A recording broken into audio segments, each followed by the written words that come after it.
Kamusta po ang lahat? Amen. Sino po dito yung masiglang-masigla na gumising ngayong umaga dahil po magpupuri po tayo sa Panginoon? Amen. Amen. Sige po, inanyayahan ko po ang lahat na tayo po yung magsitayo. Alam ko po na miss natin ang bawat isa. Isang linggo po tayong hindi nagkita sa mga iilan po. Kaya po, kamayan po natin ang bawat isa at batiin po natin na isang mapagpalang umaga. Amen. Amen. Sige po, kamayan niyo po yung mga nasa kaliwa, kanan, sa likod, harapan. At batiin po natin sila na isang mapagpalang linggo. We would like to welcome everyone to Jesus, the Anointed One Church. Sa mga bago po, we welcome you. This is the family of God, and we would like you to experience God's love by joining our ministry. Amen. Amen. Sige po, sa Psalms 118, verse 24, dito po sabi ni David, sinabi niya, yung lahat ng ginawa ng Diyos sa buhay niya, siya po'y tinulungan ng Diyos. Ang Diyos po ang nag-provide sa kanya. Siya po ang naging sandigan at naging strength po niya ang Panginoon dahil po sa mga nangyari po sa buhay niya. Dito po sa Psalms 118. Pero sabi po sa verse 24, "This is the day that the Lord has made. We will rejoice and be glad in it." Amen po ba? Sino po ba dito ang nagre-rejoice sa piling ng Lord? Amen. Sino po yung may galak na magpupuri at papalakpak sa Panginoon ngayong araw na ito? Sige po, palakpakan po natin ang Lord. Let's glorify the one true living God. We honor you, we praise you. Hallelujah, Jesus. Lord, we offer this day to you. And as we come before you, Panginoon, continue to open our hearts, our mind, and may we experience your presence in this place. Amen.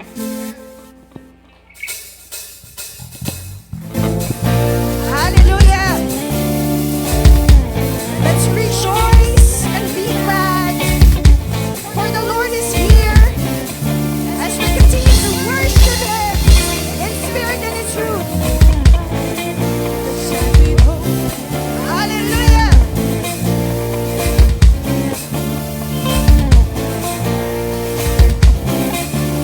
Let's all sing!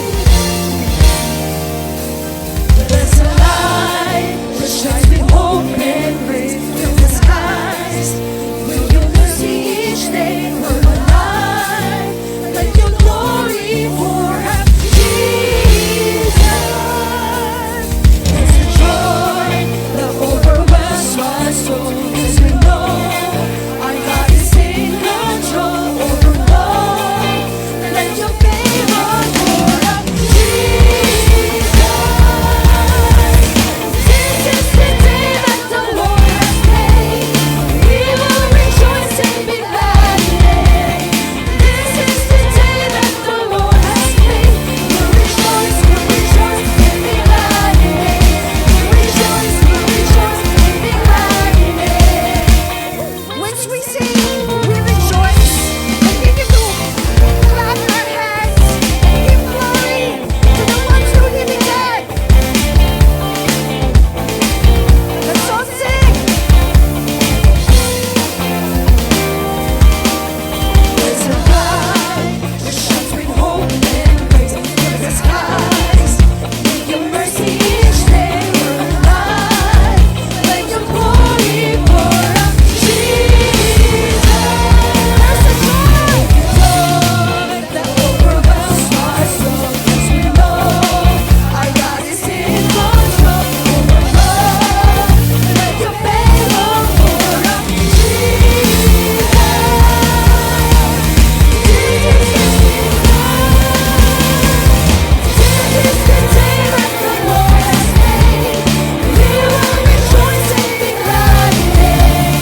Be glad, for the presence of the Lord is here.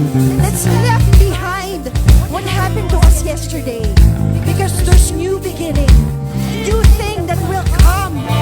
Amen po ba? Woo! Let's all declare, church. Leave behind what happened yesterday, 'cause today there's a new thing happening. Leave behind what happened yesterday, 'cause today There's a there's a good new thing thing that will happening. happen to us. What happened yesterday, 'cause today there's a new thing happening. Leave behind what happened yesterday, 'cause today there's a new thing happening. What happened yesterday, 'cause today there's a new thing happening. Leave behind what happened yesterday, 'cause today there's a new thing happening. This is the day that the Lord has made. We will rejoice and be glad in it. This is the day that the Lord has made. Rejoice, rejoice and be glad in it. This is the day that the Lord has made. We will rejoice and be glad in it. This is the day that the Lord has made. We'll rejoice, we'll rejoice and be glad in it. We'll rejoice, we'll rejoice and be glad in it. We'll rejoice, we'll rejoice and be glad in it. We'll rejoice, we'll rejoice and be glad in it.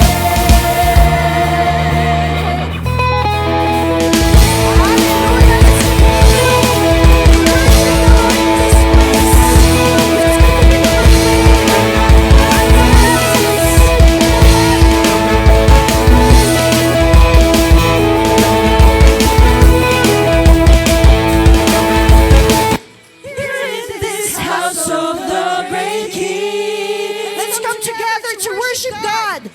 we come together now to worship Him. This house is built on Christ the rock. Cannot be shaken, cannot be shaken. God is awesome in His ways. He sings His presence as we sing His praise. There is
Panginoon, you are awesome sa aming kalagitnaan.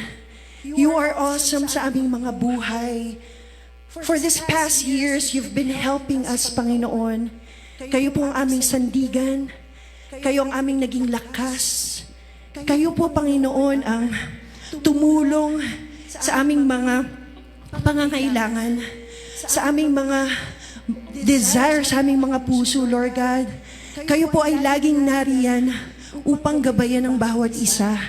And as we come before the Lord, ngayon pong hapon na ito, gusto ko pong i-share sa inyo ang Psalms 27 verse 4. Ito po ang declaration of faith ni David. Ang sabi po dito, "One thing I desire of the Lord, that I will seek, that I may dwell in the house of the Lord all the days of my life, to behold the beauty of the Lord and to inquire in His temple."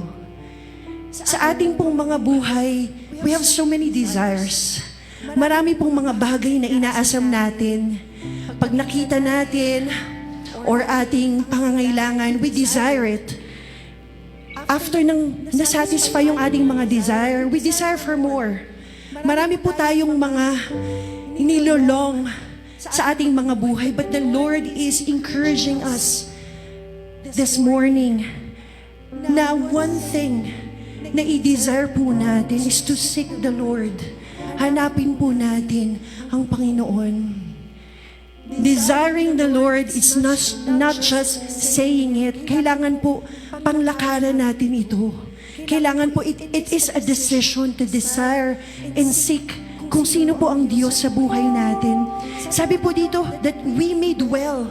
As we dwell in the house of the Lord, tayo po ay mananahan.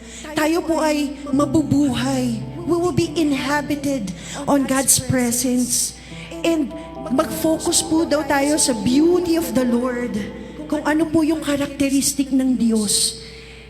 And to inquire kung ano po ang ating mga pangangailangan. I know, church, that marami po tayong mga dasalin at itinataas sa Lord.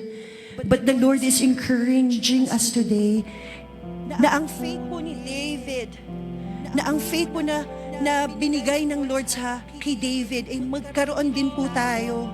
That we desire to love the Lord. We desire the things of the Lord. Ang buhay Canada po ay mahirap. Ang buhay Canada po ay trabaho ng trabaho. But we will find refuge in the presence of God.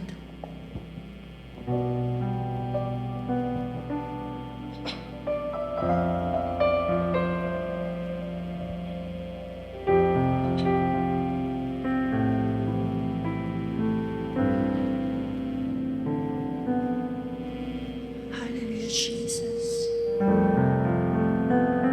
We ask your presence in this place, O Lord. We ask that you implanted the desire to seek you more in our lives, O God.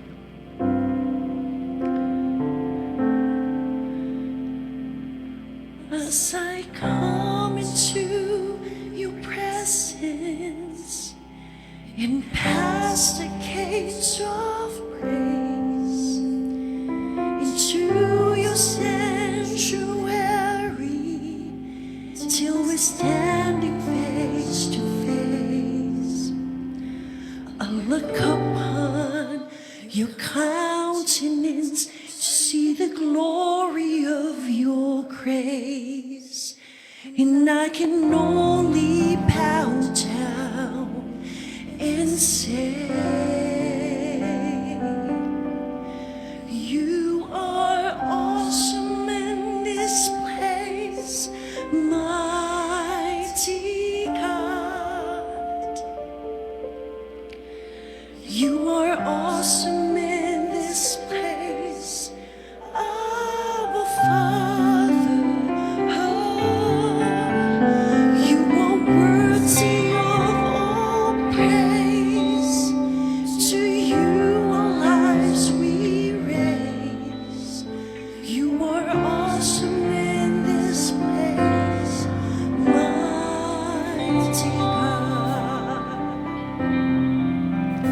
As I come into your presence and pass the gates of Let's come before the Lord and seek the presence of God in this place.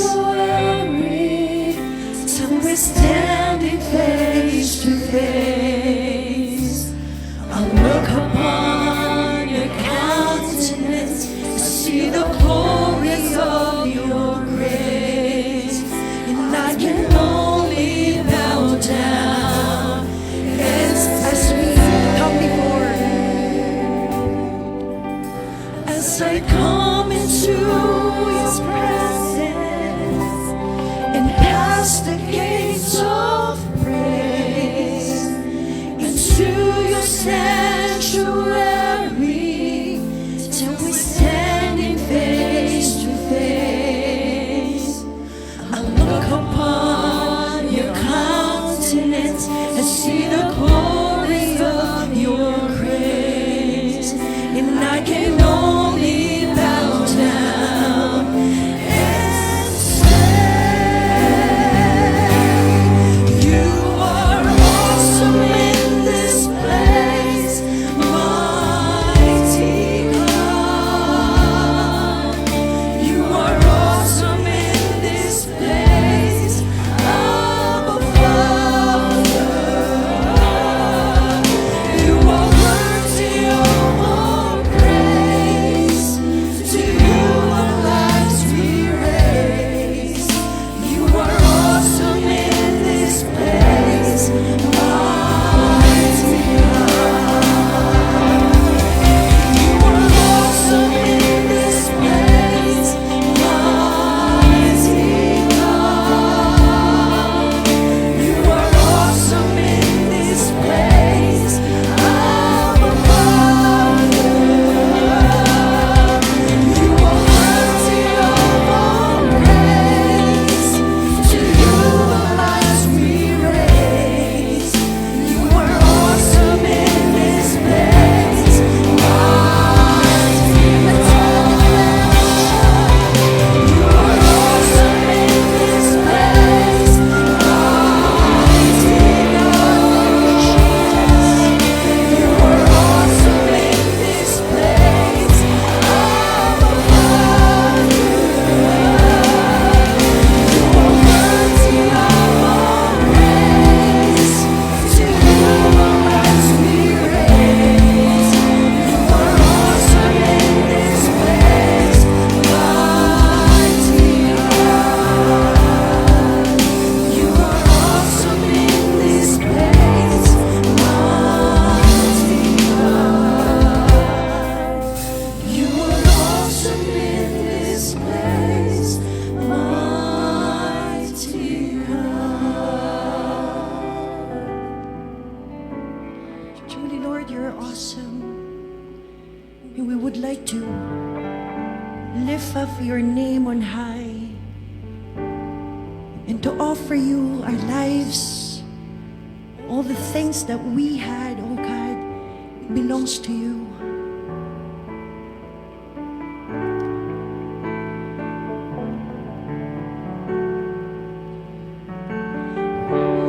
Fall down, we lay our crowns at the feet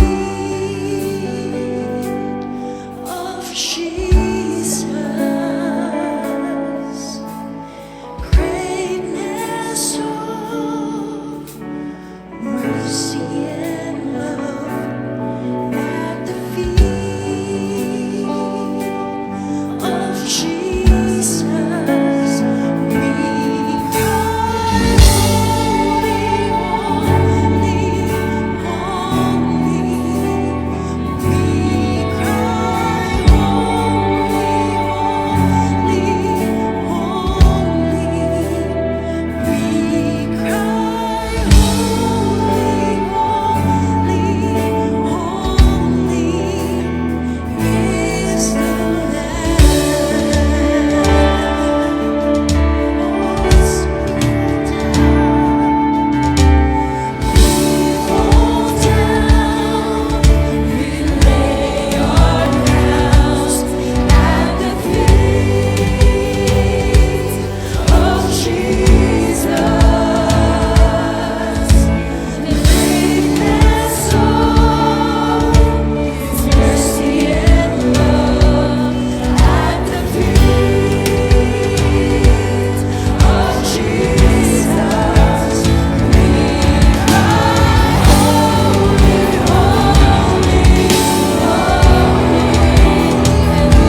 Panginoon, at nilalagay mo sa aming mga puso the desire of you, O God, the desire to worship you, the desire, O God, na i-follow, Panginoon, ang iyong mga commandments, na sumunod, Panginoon, sa iyo.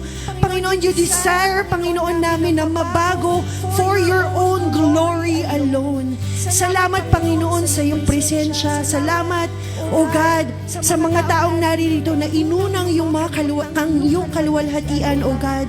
Salamat, Panginoon. Tunay nga sa iyong pinakamataas na papuri, pasasalamat at pagsamba. In Jesus' name we pray. Everybody will say, Amen.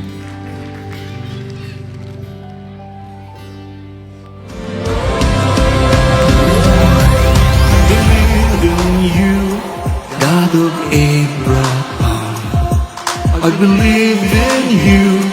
You're the God of miracles. From nothing to something, from ashes to life, from gospel of darkness, now you are my life. I believe in you. I believe in you.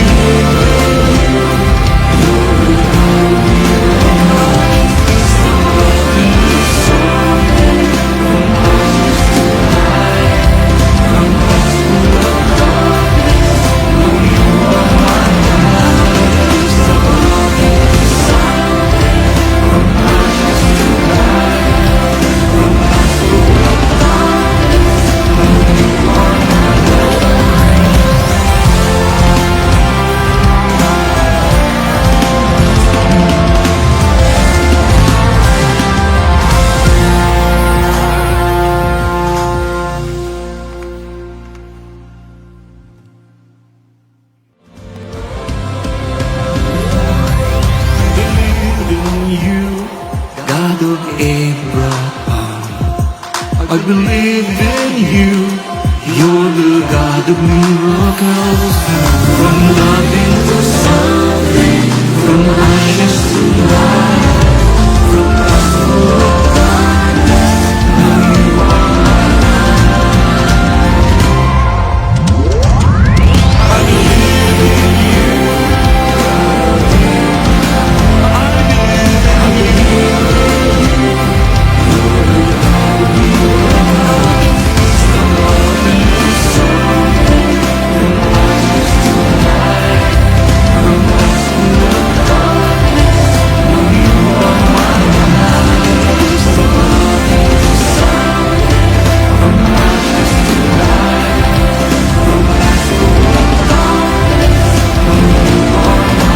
believe in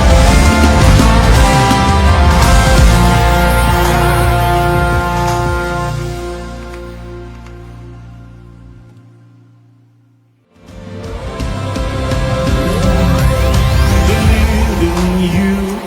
God of Abraham, I believe in you. You're the God of... Good afternoon po sa lahat. Ayan. Praise God. So, may mga bakante pa po tayo pong chairs dito ha, sa harap. So, meron po ba dito first timer na ngayon lang po naka-attend dito? Pakitaas po kamay. Bibisita po tayo ngayon. Okay. Para may nakikita ko mukha, hindi ko lang...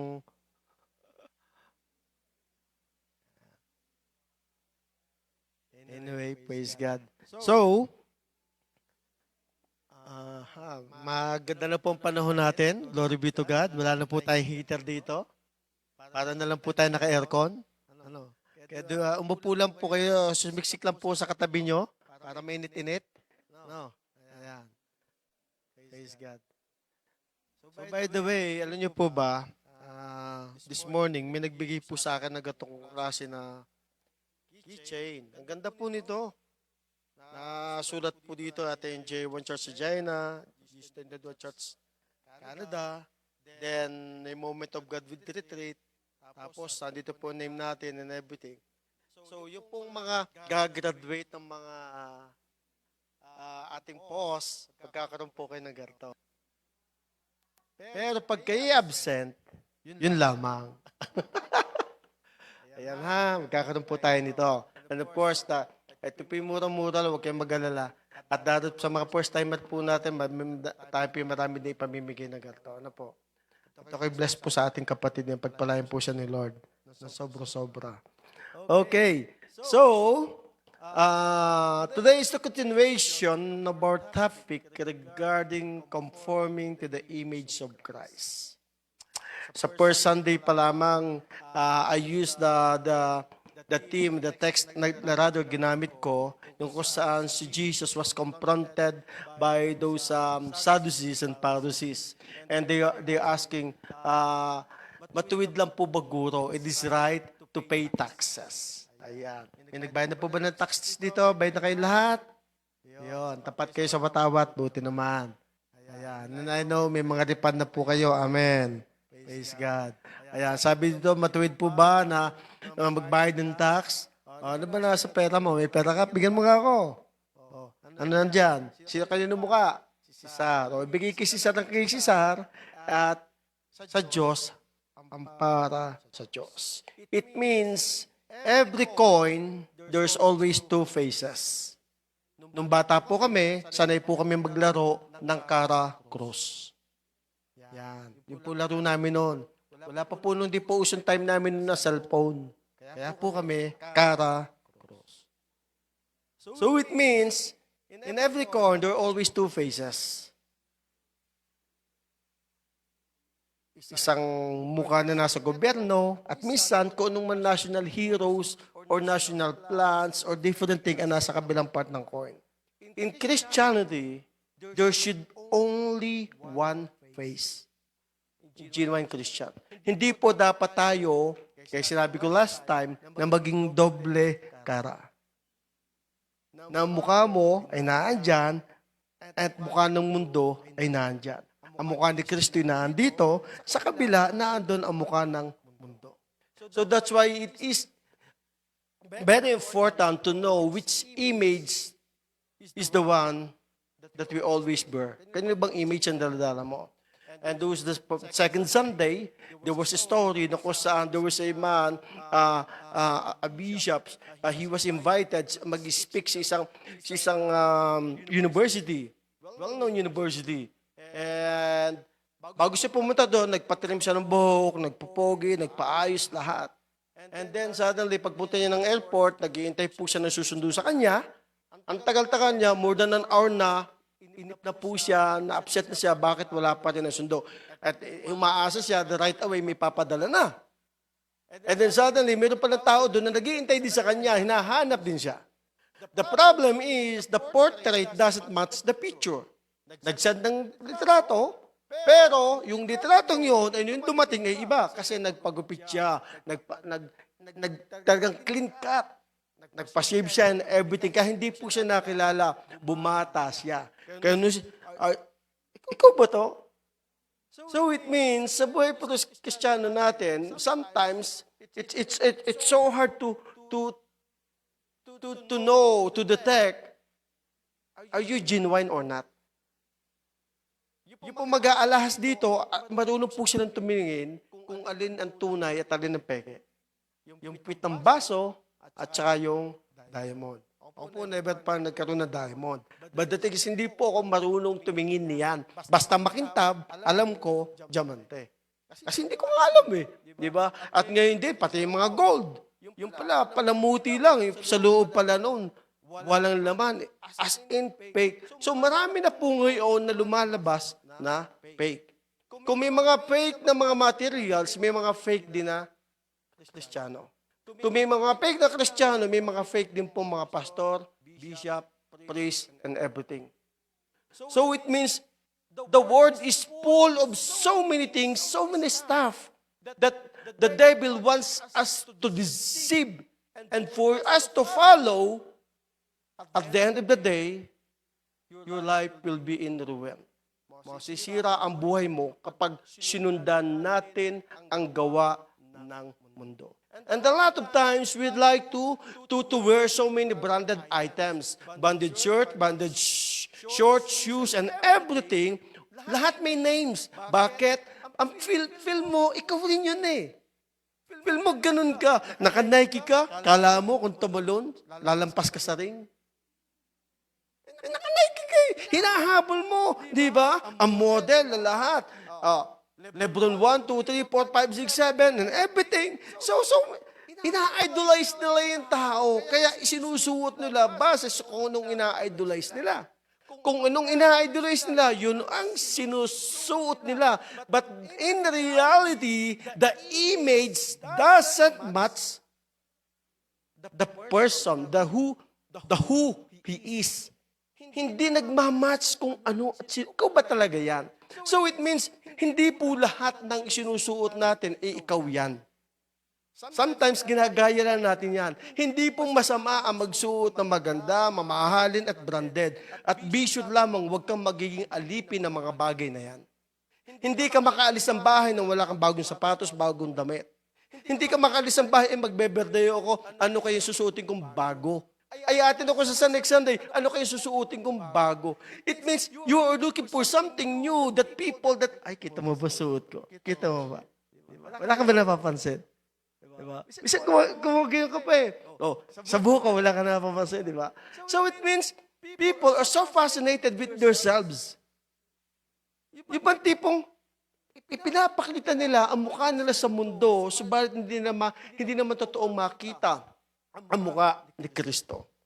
That's why the Bible is full of lessons that we could learn kung ano nangyayari dito sa mundo. So we live in a time that everyone hold the title of Christian, but unfortunately, many don't know what truly means. Marami nag-hold ng ganyang klaseng title, Christian daw po sila. So what it really means to be a Christian? And Christian has been watered down by a bad preaching, by a bad examples, by false interpretation of scriptures, and by the mixture of holy and profane. Pinaghahalo ang banal at ang mundo. Ang utos ng tao ay ginagawang utos ng Diyos ay pag-ibig naman eh. So this is what's happening right now in our society. So fortunately, regardless how people falsely portray Christianity, whether intentionally or unintentionally, the true meaning of Christianity and salvation doesn't change in the eyes of God. Hindi po nagbabago yan.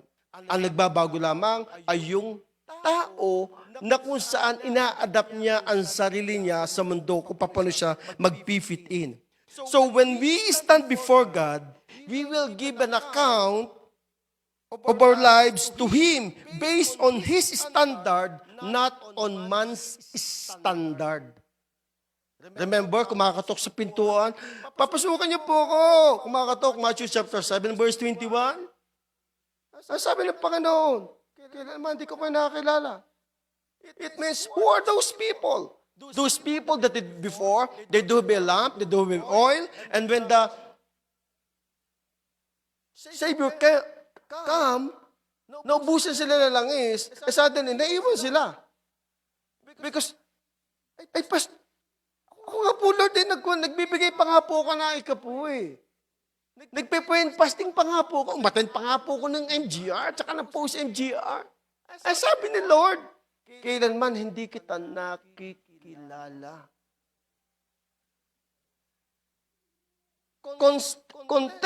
Consistency is way, way better than one moment of intimacy.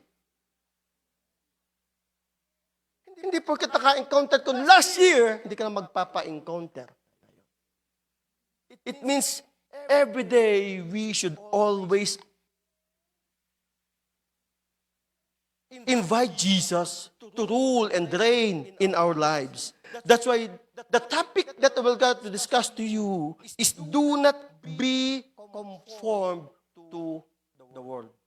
Do not be conformed to the world. Open your Bible please if you will. In the book of Romans chapter 12 verse 2. Ito po ang sabi ng Lord. New King James Version. And do not be conformed to this world. O, wag daw po tayo haayon sa lituntunin ng sanlibutan.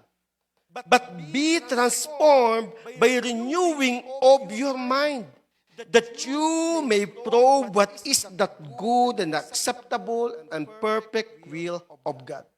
So we close our eyes and let's pray. Heavenly Father, thank you so much Lord, for this wonderful opportunity to hear your message and to share your message to your people. And I pray, Holy Spirit, continue to stir up our hearts, their hearts, so that they will gonna experience you more in a biblical way. And I pray, continue to make them hunger before you. Let them experience you every day in their lives. Salamat po, Panginoon. We give you glory and we give you praise in Jesus' name. Amen. Amen. Para po natin si Jesus. So, in this particular verse, Apostle Paul said, do not be conformed. Wag daw po tayong ayon sa takbo ng sanlibutan ito. Wag kang ahayon. In other words, wag kang makikiuso. Wag kang makikigaya.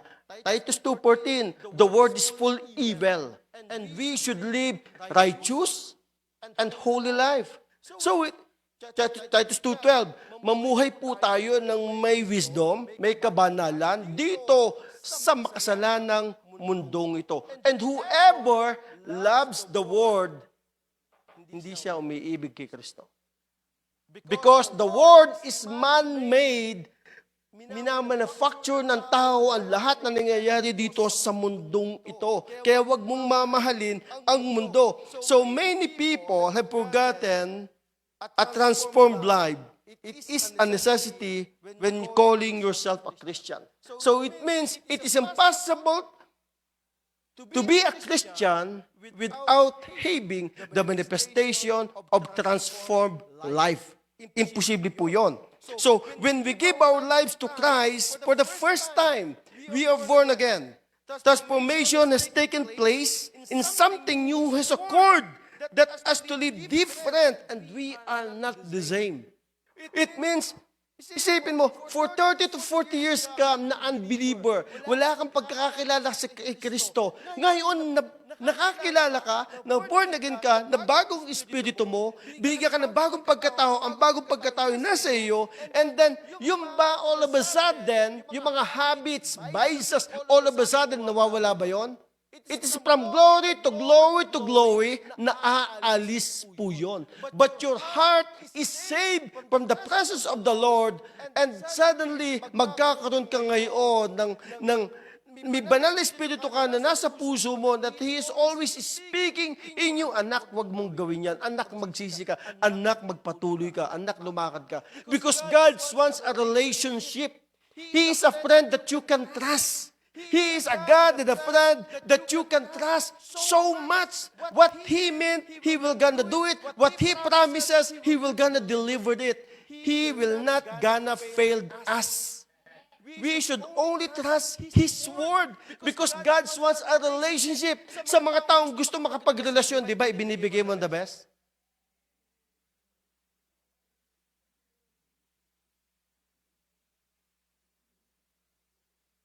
Ang Diyos, gusto niya relasyon. Kaya gusto niyang ibigay ang the best para sa iyo. Pwede ba pala panghati si Jesus?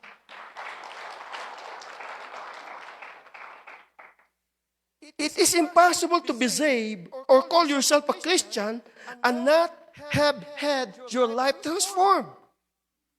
It's like saying na naligo ka sa dagat na hindi ka nabasa. Imposible yun eh.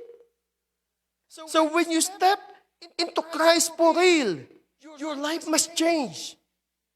So when you come to Him for real, transformation is inevitable. Imposible hindi mabago. He is well able to transform those who come to Him. God is more than able to transform you, ang lahat ng lumalapit sa Kanya. Hindi mo kayang baguhin ang sarili mo. Pero ang Diyos ay kikilos sa iyo at mababago ka. So, transformation ay nagmamanifest po sa buhay natin to. Sa Message Translation, ito po ang sabi dito sa Romans 12:1. And two, sabi dito, don't become so well adjusted to your culture that you fit into it without even thinking. The Message translation. Sabi dito, don't become so well adjusted to your culture that you fit into it without even thinking. Instead, fix your attention on God. You'll be changed from inside and out, readily recognize what He wants from you, and quickly respond to it. Unlike the culture around you, always dragging you down to its level of immaturity. God brings the best of you, develops a well-informed maturity in you. Ang ganda po ng Message translation ng Romans chapter 12 verse 2. Maliwanag po dito, huwag po tayo magpipit-in ng culture. Mayroon po dito, itong uso, kailang nakain ako. Kaya pa rin nakikita ko yung iba. Ang babata pa, naglalakad sa kalye, may hawak kamay, kasi may ginagaya. Bata pa yun. Imagine mo. Tapos ine-audio ka pa ng mga magulang, sinasabihan pa, no, that's not the right thing to do. So it means, bakit ka makikiuso kapag alam mo namang hindi pa dapat panahon na ikay makiuso para doon? Because this is the culture we're gonna live in, gagaya ka na din sa kanila. Dahil legal dito, makikiligal ka na rin. Inilegal dito, bibili ka na rin. Yan ang uso eh. What will gonna happen to you? It will gonna destroy your life. Your future, your studies, your family, your relationship, name it. Patikim-tikim, it will gonna destroy your life. Don't be conformed. To be a Christian means to be like Christ. The life of a follower of Christ should be different from unsaved person. It should be different. A Christian cannot continue to behave the way he used to be before coming to Christ. So when someone gives his life to Christ, he is a new creature, and change begins in his thoughts, attitude, and even behavior. It should manifest. Pastor, hindi ko ba magawa? Bakit po gano'n? Parang ayoko. Bakit? There is battle within. There's a war going on. Whether you like it or not, whether you accept it or not, the moment that you step out and go to the church and you hear the message and you hear the soap, and then there will be a battle that's happening inside of you, and your mind will fight for it. What you will gonna do then? That's why Apostle said, they have renewed your mind. Mabago ang inyong kaisipan because ang labanan ay nasa kaisipan. The flesh wants something which is not according to the Word of God. But what you read is totally opposed sa sinasabi ng laman at ng mundo. So it means you should be a genuine Christian. Sabi nga sa 2 Corinthians 3:15, examine yourselves to see if your faith is genuine. Test yourself. Surely you know that Jesus Christ is among you. If not, you have failed the test of genuine faith. Sabi dito, examine yourselves to see if your faith is genuine. Test yourselves. Surely you know that Jesus Christ is among you. If not, you have failed the test. So it means, dapat mo pong i-examine. Pag alam mong mali, wag mo nang gawin. Itigil mo na. We should be able to look for our lives, examine ourselves, measure it according to the Word of God, not in man's standards, and honestly, evaluate if we are true of faith. So we should honestly be able to tell if we are truly living a transformed life before God. So due to bad teaching or lack of good examples, many people don't know what transformed life looks like. Hindi nila maunawaan ng mga tao. Alin ba ang tama? Sino ba ang tama? Sino ba ang mali? Because even some Christians failed.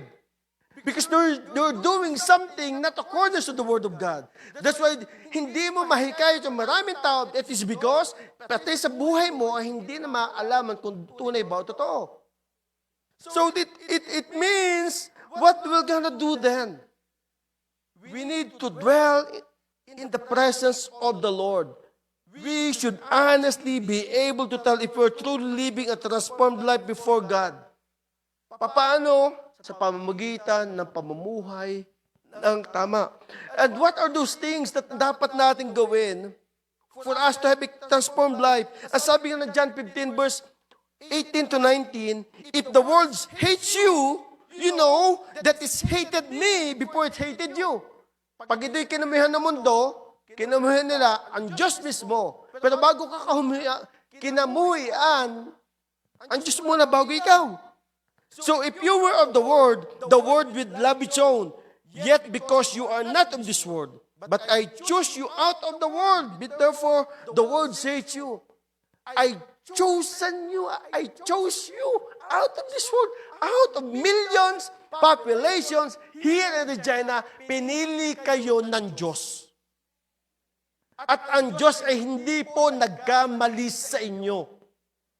Ulitin ko, hindi ang Diyos nagkamali sa inyo. Yes, may ginawa kang kapalpakan na nakaraan, pero ang banal na Espiritu ay nagpapatuloy, dadalhin ka dito sapagkat mahal ka ng Diyos. Amen? Hindi nagkamali ang Diyos sapagkat alam ko, papatunayan ng Diyos yan sa buhay mo. The world is so hostile, sobrang gulo, it's so chaotic. Sabi nga ng John 7:7, the world cannot hate you, but it hates me because I testify the works are evil. Yung salitang world, ibig sabihin cosmos, it refers to ungodly multitude. The whole mass of men alienated from God and therefore hostile to the cause of Christ. So the world is evil and will hate the children of God. The word is evil and will hate the children of God. Tingnan niyo yung mga batas na ipapasa ngayon. Bill Z9. Tingnan niyo yung mga dumarating na yan. Lahat yan, i-choke tayo yan hanggang sa pagdating ng Panginoon. All those wars that happening around the globe. Bakit lagi ang ginagawa nila ng batas ay patama sa mga Kristiyano? Pero pag sa mga Muslim, hindi sila makapagsalita. Because they are afraid.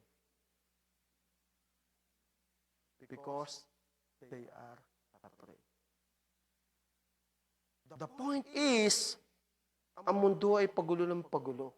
Pero huwag kang matakot. Ang sabi ng Panginoon, greater is He is in with you than He that is in this world. Mas matindi ang Diyos na nasa buhay mo. So what are those things, the key points? Na ikaw talaga meron ka ng transformed life. You left behind your old life. Galatians 2:20, I have been crucified with Christ, nevertheless I live, yet not I, but Christ liveth me. And the life which I now live in the flesh, I live by faith in the Son of God, who loves me and gave Himself for me. So it means, you left behind your old life. Sabihin mo, wag mo nang balkan na nakaraan. Sabi mo sa katabi mo, wag mo nang balkan yung ex.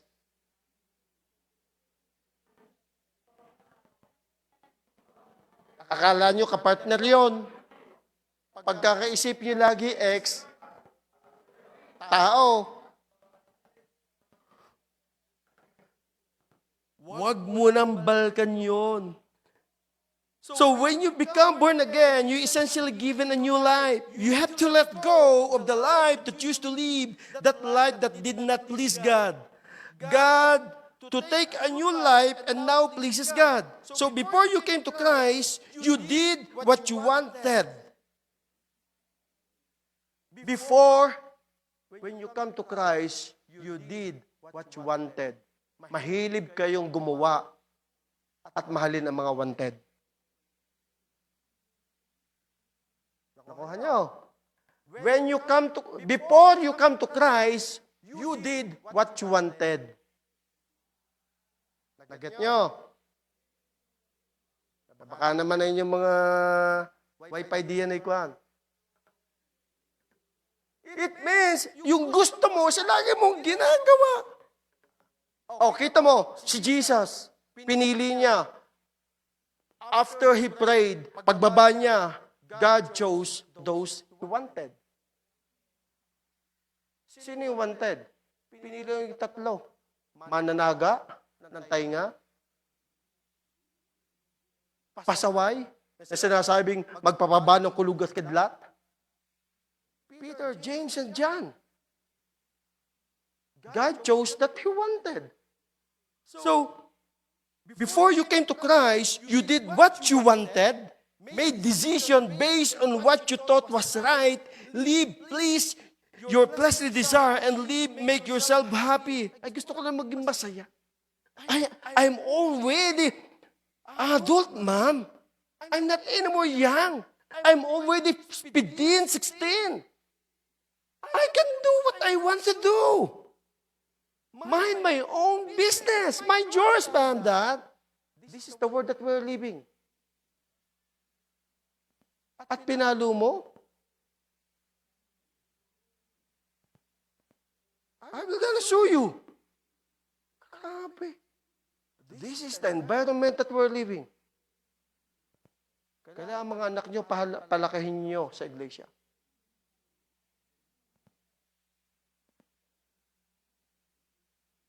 But when you come to Christ, all of that changes.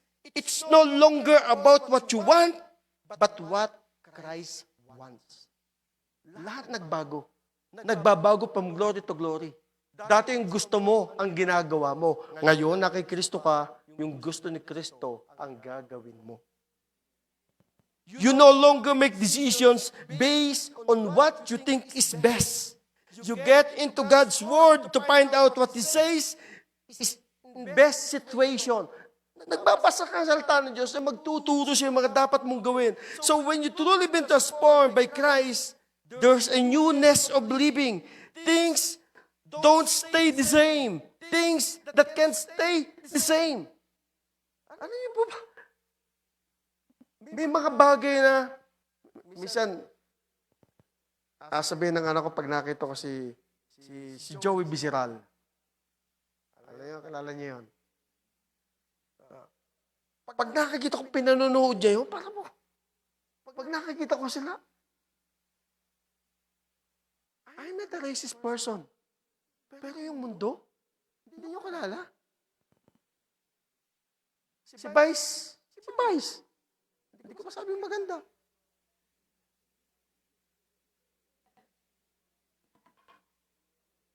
When I heard those worldly music, dati ang pa ako, pumapalo pa sa jeep. Oo, gayon pa. Di ba? So, the thing is, lahat yun, dumadating ang punto na ikay mananabang na. Dumadating ang punto na kinamumihan mo na. Dumadating ang punto na wala nang dating sila sa iyo. Nagkita ka ng artista, sila pa magbe-bless sa iyo. Pag nagkita ng artista, nagkukang dumahog, Autograph! Dati na sa kamay. Hinahabol ang mundo. Guys, ang pagpunta mo na langit, hindi dahil sa tao, kundi dahil kay Kristo. Palpakan natin si Jesus. If you come to Christ, but all you did was stand in the altar and say in prayer and went back the same living, then you just simply uttered prayer. Not all prayer acceptance for those sumabay lamang kayo. Just prayer. But if it's not transformed, if it's not sincere, that is just prayer. It should be sincere so that it will manifest. It is from the heart to heart, speaking from the heart of Jesus to your heart. Your real faith in Jesus Christ comes with evidence. 1 Peter 2:9-10 says, "But you are the ones chosen by God, chosen for the high calling of priestly work, chosen to be holy people, God's instrument to do His work and speak out for Him. Tell others night and day, difference He made you from nothing into something, from rejected into accepted." In other translation, we are chosen generation. Peculiar people, this means you are so special. Ikaw iniligtas ng Diyos sapagkat may dahilan ang Diyos. Because God trusted you. He trusted His word. He gave His life for you so that you will gonna tell Him what He's done for you. Sasabihin mo sa mundo kung anong pagbabagot ginawa sa ng Diyos. You testified. Sasabihin, papatunayan mo na iti dati ngayon, iti dati kay gato, ganere. Then, dumating ang punto, binago ka ng Diyos at nagtetestify ka sa kabutihan ng Diyos. We are not perfect. Hindi po tayo perfecto, pero binabago po tayo ng Diyos araw-araw. Tandaan po natin to. Pero kung may perfect na po dito, pwede na pumasok siya ng langit. No matter the kind of lifestyle each of us live before coming to Christ, we are all in darkness and we are all needed to be saved. There should be evidence that God saved your soul.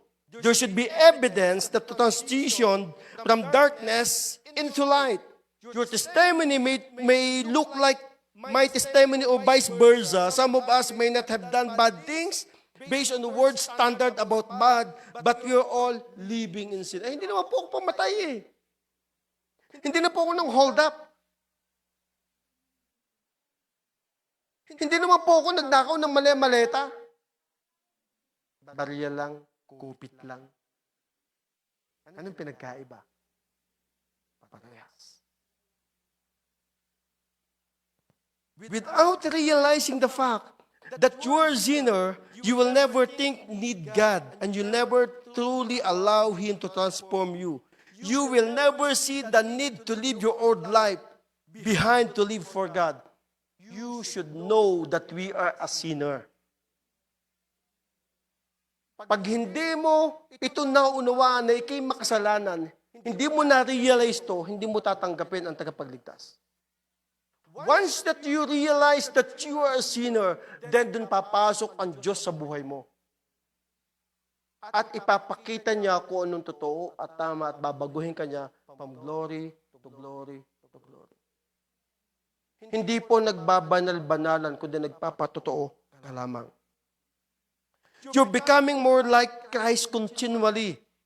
2 Corinthians 3:18, "But we all, with unveiled face, beholding as in the mirror of glory of the Lord, are being transformed in the same image from glory to glory, just as the Spirit of the Lord." Sino-sino yung pumunta dito na nananamin? Ayan. Nag-ayos ng kilay, nag-makeup, nagpahid-pahid ng kung ano-ano. Diba? Iniisip mo, bakit yung sa live, iba ako? Parang mas maganda ako doon. At kung nakuha ni Josiah sa akin doon sa live, parang iba ako dito. Diba? Huwag kayong mag-ala, nakrap na po niya yun. Hindi, maganda naman po talaga kayo eh. So the point is, becoming a Christ, like Christ, it should be continually, like what I've uttered a while ago. What we need is consistency rather than one-time intimacy. So from glory to glory, you are being transformed. Binabago niya ako araw-araw. Binabago niya ako araw-araw. So transformation is ongoing, not one-time thing. Ready go? Transformation is ongoing, not one-time anything. Kaya yung kapatid mo, pag may nakita kang kapalpakan, may babaguhin pa ang Diyos sa kanya. Progreso. That is not one-time thing. Some people accept Christ and make a few behavior modification and starts going to church regularly, but everything else about them and how they live is still the same. So the transformation that God does in us is more than the outward change or behavior change. It is the heart change.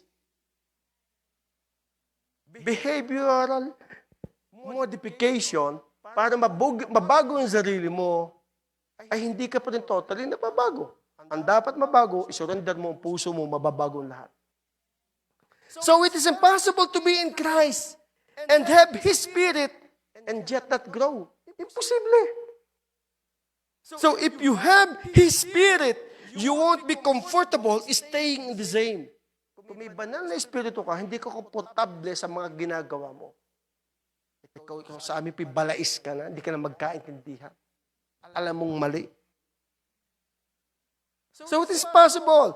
So many people go to church regularly, but they have stopped becoming like Christ.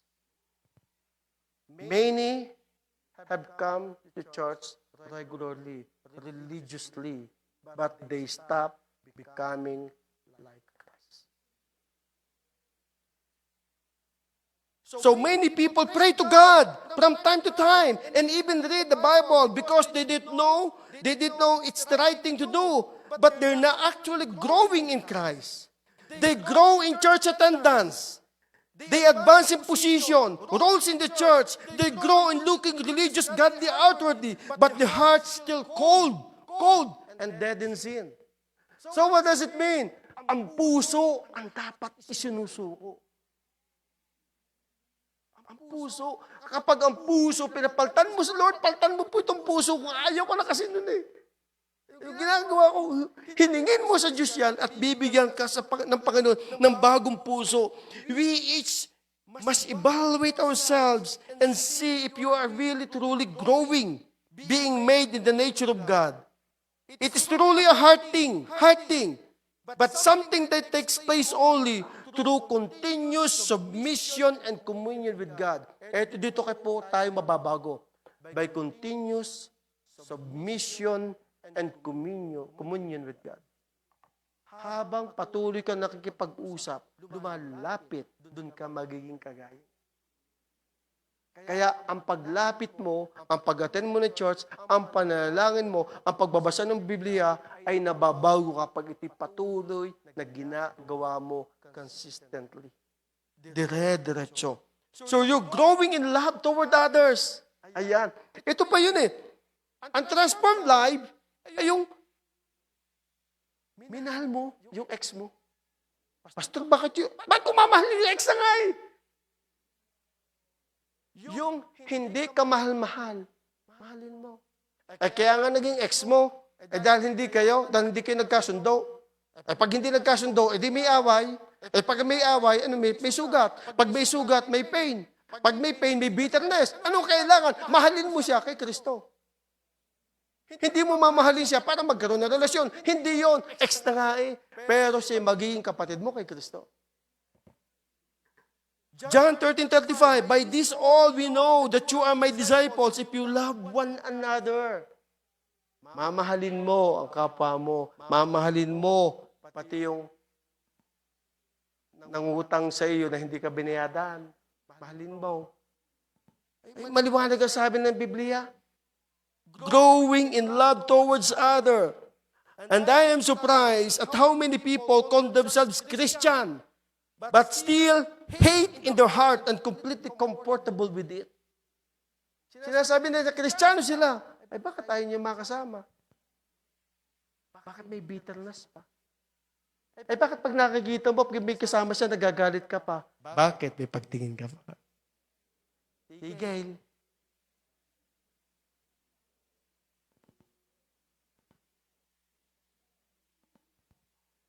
If God is love, His Spirit dwells inside of you. That means if you are His child's love dwells inside of you. So, how can love and hate dwell inside of you at the same time? Paano ba yung pag-ibig at yung hate magsasama sa puso? Hindi po pwedeng magsama ang tubig at langis. Kaya mahalin mo yung mga taong kahit hindi ka mahal-mahal. That's what the Bible says.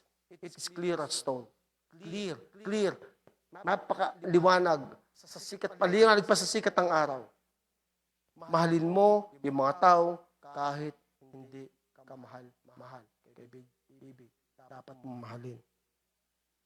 Pastor, kaya po ba yun? Hindi mo kaya personally. But when you ask the Holy Spirit, nabigyan ka ng pusong tanggapin siya, mababago yan.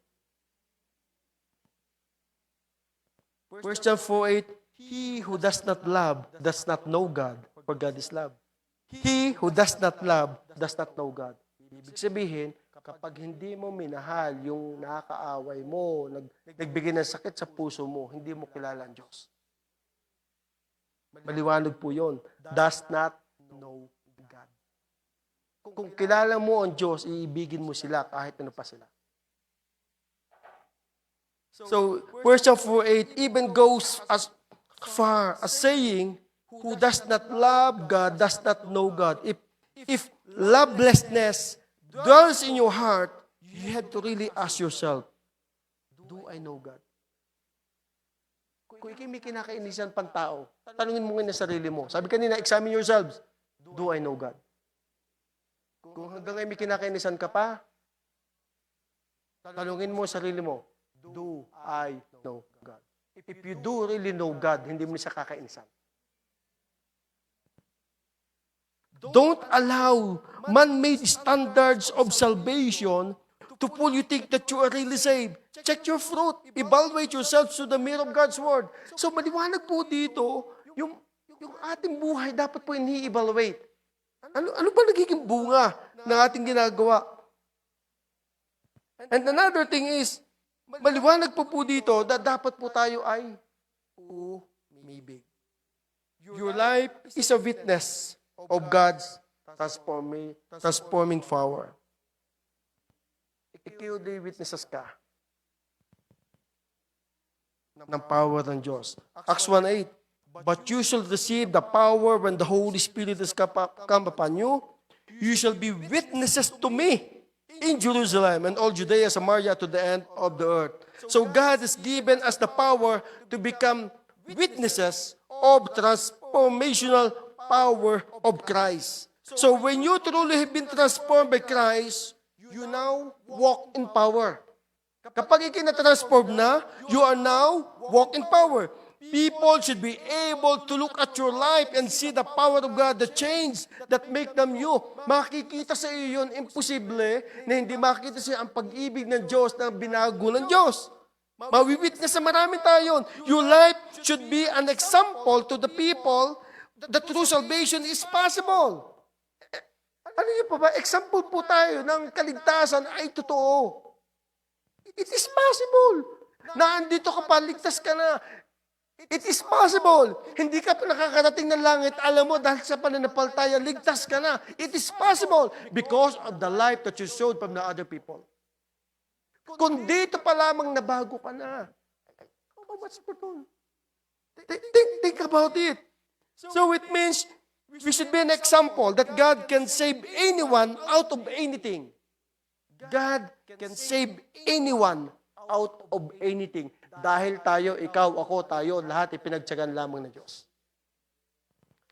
You should not be quiet or shy about your faith, and unbelievers and the lukewarm should be convicted by how you live. Huwag mong ikahiya. Saan ka galing? Doon, sa church. Saan? Doon, kay Jesus, nagpuri ako. Huwag mong ikahiya kung saan ka galing. Bakit ka nagbakasyon sa ay, umatid ako ng conference, umatid ako ng MGR. Umatid ako ng post-MGR. So it means, it should be convicted by how you live. Ipinapakita mo po ito. Witnesses are not just good churchgoer. These are people that take church outside the four walls and turn the world upside down. Sino yung mga witnesses? They're not just churchgoer. They are the people who take the church outside the four walls and turn the world upside down to Jesus Christ. It means, paglabas niyo po dito, itinetestify niyo si Jesus sa buhay niyo. Hindi lang kayo basta church-goer. If your life does not convict them, and they see no distinguishable difference between you and them, maybe it's because you have not truly been transformed. So even if you have gave your life to Jesus Christ, there should be a gradual, noticeable difference in how you live. Makikita po yun. From glory to glory yung pagbabagong yon. So when you have encountered God for real, the Word of God and the power of God should be so rich in you the moment that you encounter God. Kaya sarap po nung umatid ng encounter. Ang sarap po ma-encounter siya. Pero wag niyo na pong intayin yung date na gusto naming iset para po sa encounter. Even pag-alis dito, even kahit dito, even your quiet time, even in your own devotion, you can encounter God. Eh, paano? Kapag encounter, na isinet namin, bago na mag-rapture, maghihintay ka pa, pagharap mo kay Jesus, Lord, bakit hindi po pinapasok? Kasi hindi ko may encounter. Kasi pa yung pastor namin, hindi po nag-schedule na encounter. Bakit ka naghihintay ng date? You can experience it as well. Even in your personal devotion, in your life, in your prayers, in your worship, you can encounter God. Anytime, anywhere, God is always available to be encountered. Because God wants to have a relationship sa buhay mo. Anytime, anywhere. Just set the date. Ibibigay ng Diyos yan para sa iyo. Hingin mo lang. Your life is an accurate representation of Christ here on earth. Ikaw yan eh. Representation ka ng Diyos eh. So, those who have been truly transformed and represent and demonstrate the faith. So when you yield to God, your life becomes witnesses to all. Witnesses to all. Ikaw po ay magiging buhay na totoo na ikaw ay binabago ni Kristo sa araw-araw. So when Christ come into a life, He comes to change it. Hindi tumirang banal na espiritu sa bahay mo, sa puso mo, sa katawan mo, para lang magpahinga. No. Christianity is more than just believing in Jesus and going to church. It's living, looking like Jesus. Christianity is more than just believing in Jesus and going to church. It's living and looking like Jesus. Si Kristo kaya dumating sa iyo. Una, para ligtas ka. Pangalawa, para magkaroon ikaw ng relasyon sa Kanya. Pangatlo, para magpatotoo ka sa relasyong nararamdaman mo.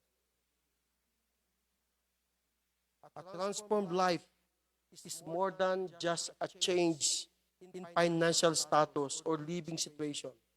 Your testimony should be more than that. The question is, how are you living today? Since that time. How are you living today since after your MGR? Has there been a continual change in you? Or are you becoming more like Christ? Or are you still doing the same? So many people testify about God bringing them out of bad situation and think that makes them His child. But the hearts are so far from Him. God doesn't just come to change your situation. He comes to change you. Ang Diyos po ay dumating, hindi lang para baguhin ang sitwasyon mo. Ang Diyos ay dumating sa iyo para baguhin ka. Yes, you might experience different kind of things sa buhay mo. So many trials, bad experiences, so many. At hindi mo na mabilang-bilang.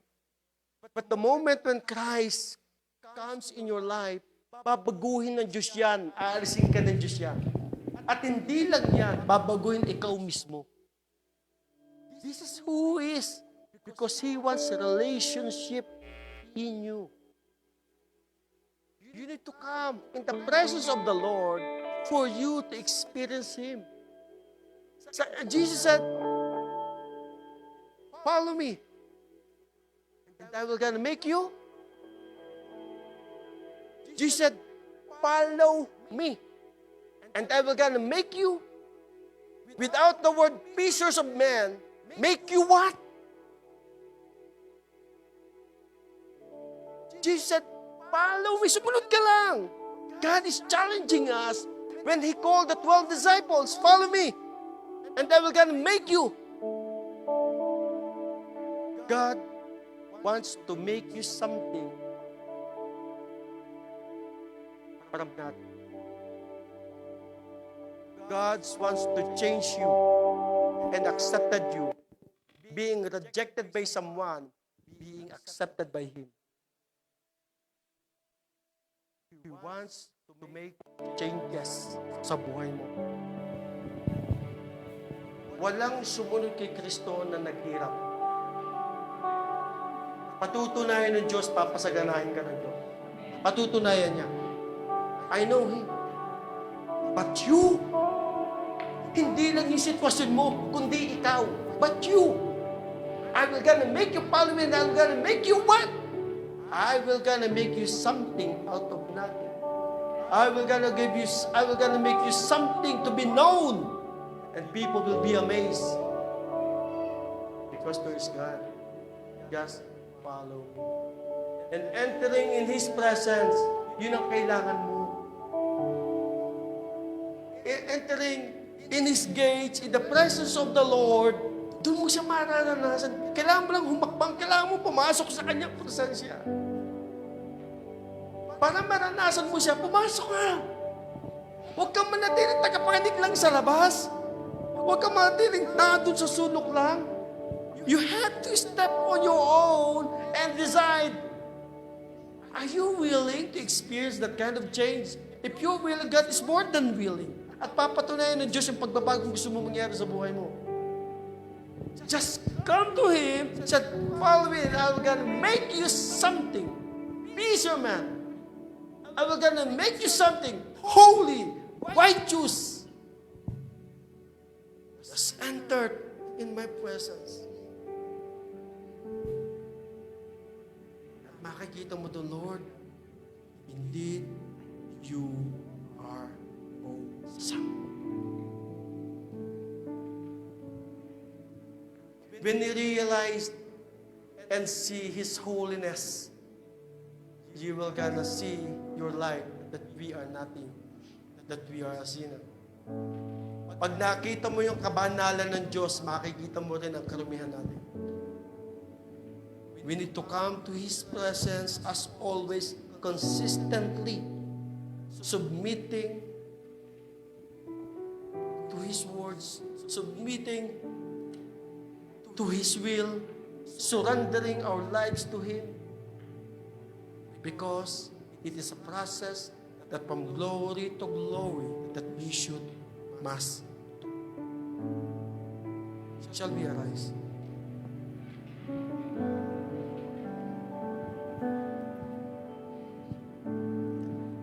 Might be some of you hirap na kung paano labanan ang labang ito. Give your heart and surrender your life to Jesus. And come to the presence of God, and God will gonna help you. He is a friend that you can trust. He is a friend that you can lean on. He is a God that will gonna comfort you. He is a God that will gonna transform you from glory to glory. And by the power of the Holy Spirit, God will gonna change your situation, and God will gonna change you, we as well. Just come to the presence of the Lord, because we have an awesome God. We lay our crowns at the feet of Jesus.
God is here.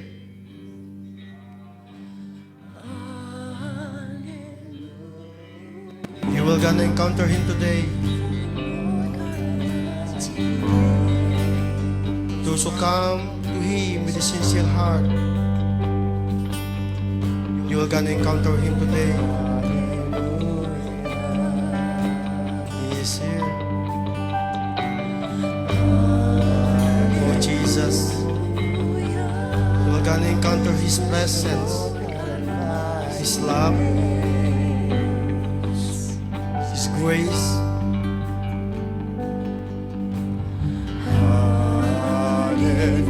Spirit of the living God, touch your people.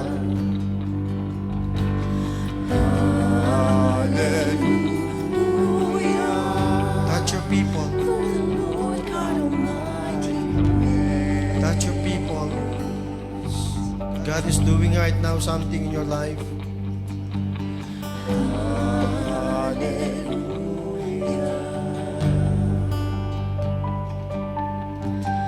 God is talking to you right now. He's embracing you. God said, anak, magpatuloy ka lamang. He is embracing you.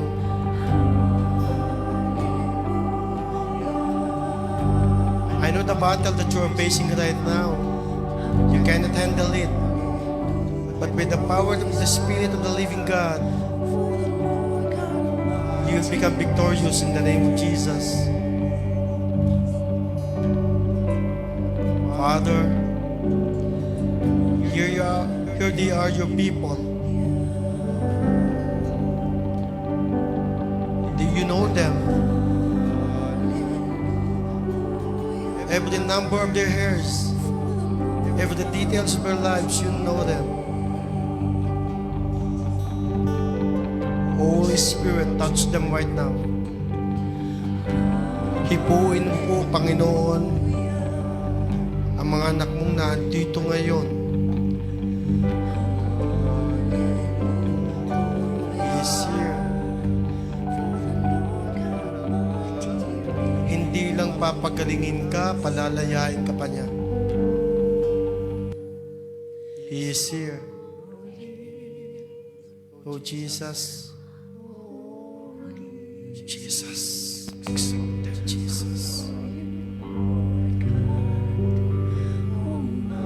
Don't just watch, don't just listen, worship Him.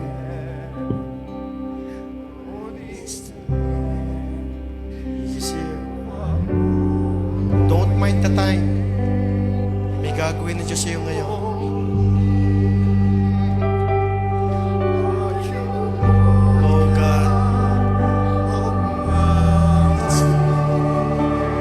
Naranasan mo ngayon na hindi mo naranasan before. Ang paghipo ng banal na Espiritu ay maranasan mo ngayon sa pangalan ng Panginoong Hesus.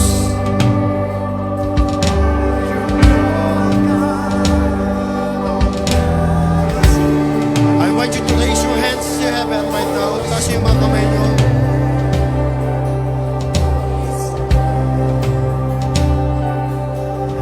Released by the power of the Holy Spirit. And in the name of Jesus, the Son of the Most High God, the things that you're waiting for, be unto you right now. Receive the power and the love of God in your life right now. In the name of Jesus. Tanggap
you are awesome, God.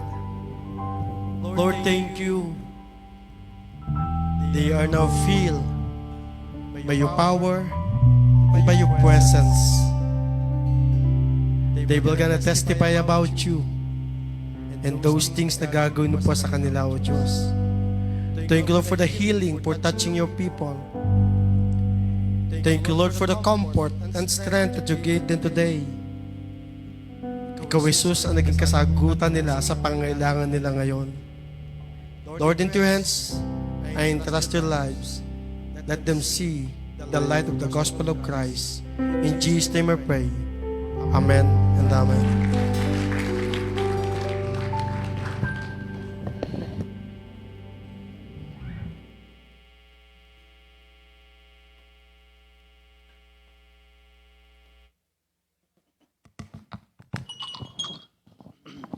Amen. Sige po, dako po tayo sa ating giving. Sino po dito ang na-bless? Amen. Taas mo kami na na-bless.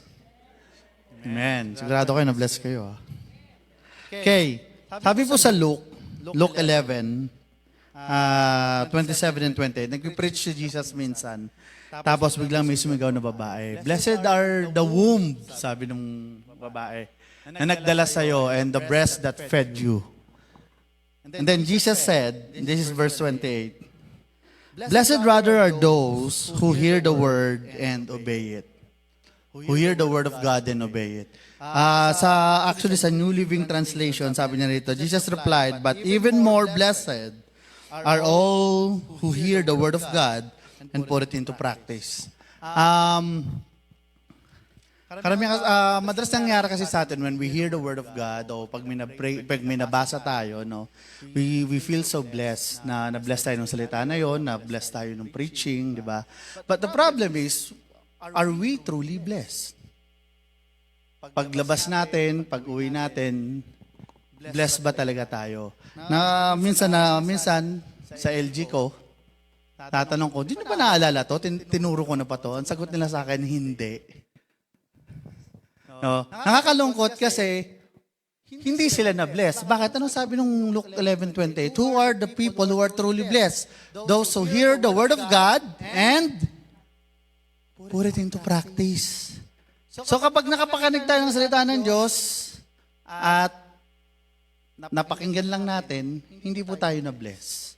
We are truly blessed when we put it into practice. Pag in-apply natin sa buhay natin. At isa sa mga inutos ng Diyos sa atin ay when we give our tithes and offering. Ang ating finances ay pag inalay natin sa Panginoon. No, marami nagsasabi, Lord, I give you my life. I'll offer you my life, di ba? Sinong handa magbigay ng buhay kay Lord? Amen! Taas ang kamay! Pero ba't di mo mabigay ang tithes mo? Yung tithes nga, di mabigay yung buhay pa. So how can you be truly blessed? If you obey and put into practice kung ano yung natututunan natin. In a year, meron tayong 52 weeks. Kung wala kang absent, in a year, meron kang 52 preaching na napakinggan. Kahit kalahati lang doon, matandaan mo, that's 26. You've become a better person. You've become truly blessed. No. So, sa atin po, when we walk, yung pamumuhay natin bilang Kristiyano, lahat na napapakinggan po natin, nawa hindi manatiling impormasyon, nawa hindi manatiling napakinggan mo lang, but it has to be seen, makita sa ating pamumuhay, makita how we live our life, how we interact with other people, yung tunay na pagiging blessed na Kristiyano. Amen? Sige po, sa ating pong pagbibigay, we can give it here in j1regina@yahoo.com at tayo po ay manalangin. Maraming salamat, Panginoon, as we lift to you, as we obey, Lord, what you have taught us, what you have commanded us. O God, as we walk in your promise, Lord, alam namin, Panginoon, hindi ka namin kayang talunin sa pagbibigay. Lord, use these finances, Lord, these offerings, Panginoon, gamitin mo para sa iyong kaluwalhatian, para sa ikalalago ng iyong kaharian, Panginoon, at dalangin po namin, Panginoon, ang mga taong ginagamit mo to manage this, Lord, give them wisdom, Lord, how to use this according to your will. Lord, maraming salamat sa mga taong patuloy na pinagkakatiwalaan ang iyong pangako, Panginoon. Patuloy mong ibuhos ang siksik liglig umaapaw, Panginoon, ang pagpapala sa kanilang buhay, Lord. In the mighty name of Jesus, we pray. Amen. Amen. Amen. For today po, again, yung fundraising ng ating youth ay continues pa rin po. Meron po silang tiramisu today. So kung kayo po ay nag-preserve, meron pong, kuhanin niyo po yung inyong order doon. Later, again, this is for their youth camp. And we encourage din po kung may mga kakilala po kayong youth na hindi pa po umaten dito, we encourage na i-invite nyo rin po sila dito at sa paparating na youth camp. Pastor Nikki, may next week? Next week po, may youth night dito po sa church sa Friday. March 28, di ba? Pasko na agad. March 28, 6 p.m. dito po. Again, we encourage you na mag-invite po kayo ng mga youth na kakilala nyo na hindi pa po natin nakakasama sa church. Yun po ang ating purpose to continue to grow and fellowship with other believers. And then, meron pong ngayon sinisimulan ang mga teachers po natin para po sa ating kindergartens na DVBS or Daily Vacation Bible School. Salamat po kay Reb for approval nung aming program. So, ito po ay pinaplan pa lang po ng mga teachers. So, upcoming pa lang, matagal pa naman po to. Pero sinasabi lang po namin sa ngayon para po i-reserve nyo na po yung date kasi ito po ay sa August, tentatively, August po siya, Friday, Saturday, and then Sunday. So, August 14, 15, and then 16 po, yung plan namin na graduation ng mga bata para yung mga na-invite po natin, mag-church din po muna sila and then mag-graduation po after. So, matagal-tagal pa po yung plano ng mga teachers pero marami po kasing gagawin doon. So, for further announcement na lang po kung ano po yung mga susunod. Pero exciting po na magkakaroon po tayo ng Daily Vacation Bible School para sa ating mga kids. July 3 to 5 po ang ating Regina Local Camp. And yung magbe-bless po sa atin sa food today ay yung LG ni Kuya RC. Sila din po yung maglilinis ng ating kitchen. March 29 kay Pastora Edith. April 5, PC ni LG ni PC. And assign po sa ating cleaning today ay ang Oboys LG. And then, moving on sa next po, okay, alright, na ating announcement. Yung second Sports Fest po natin, July 18 and July 19. Wala po si Sinel ngayon. Hello po kay Sinel at kay Len. Congratulations. So marami pong pinapa-announce si Sinel. Magpa-book off na po kayo, please, and mag-register na daw po kayo. Yung mga registration form po natin nasa likod. Mag-register na daw po kayo. Huwag na daw po kayong magdalawang isip na sumali sa mga games. So, yung registration po, may name po doon, ilagay nyo po yung number at yung size na gusto nyo. Iba po yung size ng sa babae at sa lalaki. Pakicheck po yung size reference, nasa likod din po yung papel.